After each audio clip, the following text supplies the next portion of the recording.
Hello বন্ধুরা, আমি Sudip and welcome to filmy retake. এখন কথা বলবো আপকামিং বাংলা সিনেমা পুরাতন তার ট্রেলার নিয়ে, যেটা ড্রপ করা হয়েছে। এখানে আমরা অভিনয় করতে দেখব মুখ্য চরিত্রে ঋতুপর্ণা সেনগুপ্তকে, ইন্দ্রনীলকে, এবং অবশ্যই যিনি সেন্ট্রাল অ্যাট্রাকশন তিনি হচ্ছেন শর্মিলা টেগোর। তো এই পার্টিকুলার ট্রেলারটা আমার কেমন লাগলো? এর পরিচালনা করেছেন সুমন ঘোষ, যার আপনি হয়তো অনেক কাজ দেখেছেন, নোবেল চোর থেকে শুরু করে কাবুলিওয়ালা বা কাদম্বিনী। তো অনেক সিনেমা তিনি করেছেন, আমার খুব পছন্দের একজন পরিচালক। এই সিনেমাটা নিয়ে বা ট্রেলার নিয়ে কথা বলার আগে এটা বলতে হবে যে আমরা এই বছর অনেকগুলো এমন গল্প দেখছি যেখানে মা ছেলে, মা মেয়ের সম্পর্কের কথা বা সম্পর্কের গল্প উঠে আসছে। কিন্তু তার থেকেও বড় ব্যাপার, যাদের কাজ আমরা পছন্দ করি, যারা একটা জেনারেশন ধরে আমাদের এন্টারটেন করে এসেছেন, তারা আবার ফিরে আসছেন বড় পর্দায়। আমি যদি মৌসুমী চ্যাটার্জির কথা বলি, আমি রাখি গুলজারের কথা বলি, আমি অবশ্যই শর্মিলা টেগোরের কথা বলবো। তারা প্রত্যেকেই এই বছর আসছেন বিভিন্ন পরিচালকের হাত ধরে, বিভিন্ন প্রোডাকশনের হাত ধরে, এবং এই ছেলে এবং মায়ের গল্প বা মেয়ে এবং মায়ের গল্পের মধ্যে দিয়ে। তো আমরা শর্মিলা টেগোরকে লাস্ট বাংলা সিনেমায় কাজ করতে দেখেছি অন্তহীনে। তার আগে আমি যদি 2003-এর কথা বলি, যখন শুভ মহরত এসেছিল, তখন আমরা সেখানে রাখি গুলজার এবং শর্মিলা টেগোর দুজনকে একসাথে দেখেছিলাম। তো তাদেরকে স্ক্রিনে ফিরে পাওয়া একটা নস্টালজিয়া ইটসেলফ। তো আমি যদি এখানেও কথা বলি এই ট্রেলারটা নিয়ে, ভীষণ স্নিগ্ধ একটা ট্রেলার, যেখানে অবশ্যই একটা ঋতুপর্ণা সেনগুপ্ত এবং ইন্দ্রনীলের একটা জায়গা আছে, একটা পার্সোনাল স্পেস আছে। সেখানে কিভাবে এই ক্যারেক্টারটা বা তাদের মায়ের ক্যারেক্টারটা উঠে আসছে, তার একটা ভুলে যাওয়ার জায়গা দেখানো হয়েছে। সে বারবার একটা চলে যায়, পরে তাকে মিসিং ডিক্লেয়ার করা হয় বা তাকে খুঁজে পাওয়া যায় না, সবাই তাকে খুঁজছে।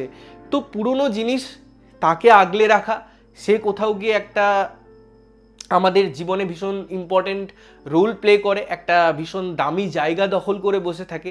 এই মেসেজটা খুব লাউড অ্যান্ড ক্লিয়ার, এবং সেটা যেভাবে পরিচালক ফুটিয়ে তুলেছেন দারুণ। আমি একটা গানও শুনছিলাম যেটা শ্রেয়া ঘোষালের গলায় এসেছে, যেটা এই ট্রেলারের মধ্যেও রাখা হয়েছে এবং এর একটা স্ট্যান্ড অ্যালোন ভার্সনও বেরিয়ে গেছে। তো সেই গানের যদি আমি সিকোয়েন্সেরও কথা বলি না, সেটা খুব সুন্দর যেভাবে সেটার ক্যাপচার করা হয়েছে। ইনফ্যাক্ট এই ট্রেলারের মধ্যে যে লাইটিং ব্যবহার করা হয়েছে, যে কালার টোনগুলো ইউজ করা হয়েছে, সেগুলো দেখতে খুব ভালো লাগে। ওই ওভারঅল পুরনো জিনিসের ফ্লেভারটা দেওয়ার জন্য, ওই রনেসটাকে স্ক্রিনে ফোটানোর জন্য যেসব এলিমেন্টের দরকার ছিল, আই থিঙ্ক দেওয়া হয়েছে। এবং ঋতুপর্ণা সেনগুপ্ত একটা যখন স্ক্রিনের বাইরে থাকে বা সিনেমার বাইরে থাকে, তখন তাকে একরকম লাগে, তার হাবভাব একরকম, বাট সিনেমায় তিনি যেন 180 ডিগ্রি ঘুরে যায়। আমি এখনও বলি যে যখন আমি আলো সিনেমাটা দেখেছিলাম বা চাঁদের বাড়ি সিনেমাটা দেখেছিলাম, সেই যে ঋতুপর্ণা সেনগুপ্ত একটা অ্যাপ্রোচ, একটা অভিনেত্রী সুলভ তার যে একটা আকর্ষণ ছিল না, সেটা ভুলবার নয়। কি দারুণ তার স্ক্রিন প্রেজেন্স, এবং এখানেও দেখবেন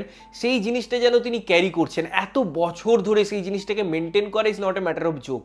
তো তাকে স্ক্রিনে দেখতে অসম্ভব সুন্দর লাগছে। তার সাথে আমার মনে হয় ইন্দ্রনীলও ভালো কাজ করছে, একে অপরকে কমপ্লিমেন্ট করছে। এবং অবশ্যই শর্মিলা টেগোর, তিনি দারুণ।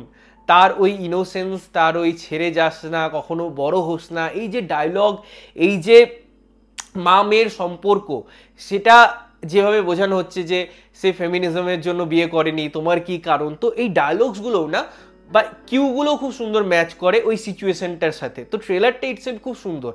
এবারে দেখুন, এই ট্রেলারটা দু একটা জায়গা আছে যেখানে ডিজলভ করা হচ্ছে এবং সিন টু সিন জাম্প করছে, সেগুলো আমার ভীষণ অ্যামিচুরিস লেগেছে। আমি জানি না এই সুন্দর ট্রেলারটার মধ্যে বা এই ডিজাইনটার মধ্যে এরকমভাবে কেন এডিট করা হয়েছে। আমার তো ভীষণ কিছু কিছু জায়গায় খারাপ লাগছিল যে কি কেন, মানে এত সিম্পলভাবে দেখানো হচ্ছে, যেটা খুব সুন্দর। একটা সিম্পলিসিটির মধ্যে না একটা ক্রিয়েটিভ সত্তা থাকে, কিন্তু সেটাকে আমি ডিজলভ যখন দিচ্ছি, সেটাকে যখন কাট করছি, একটা গানকে আবার হুট করে চালিয়ে দিচ্ছি, ওই দুটো যে সিন আছে না, সেটার মাঝে ব্রিজটা ক্রিয়েট করা যায়নি, এবং সেটা খুব অডভাবে এসেছে। আমি জানি না এটা তারা খেয়াল করেছে কি না, যদিও করা উচিত, কারণ এত বড় প্রজেক্টের একটা ট্রেলার যাচ্ছে। সেই জায়গাটা খুব বাজে লেগেছে। আদারওয়াইজ আমার কিন্তু ট্রেলারটা ভীষণ ডিসেন্ট লেগেছে, ভীষণ সুন্দর কাট লেগেছে, খুব সিম্পলিসিটি তারা মেনটেন করেছে, এবং একটা স্নিগ্ধ আমাদেরকে অ্যাটমসফিয়ার ক্রিয়েট করছে, একটা অ্যাম্বিয়েন্স ক্রিয়েট করছে, যেটা আমার মনে হয় খুব দরকারি এই সাবজেক্টটাকে ইনহ্যান্স করার জন্য বা এই সাবজেক্টটাকে রিপ্রেজেন্ট করার জন্য।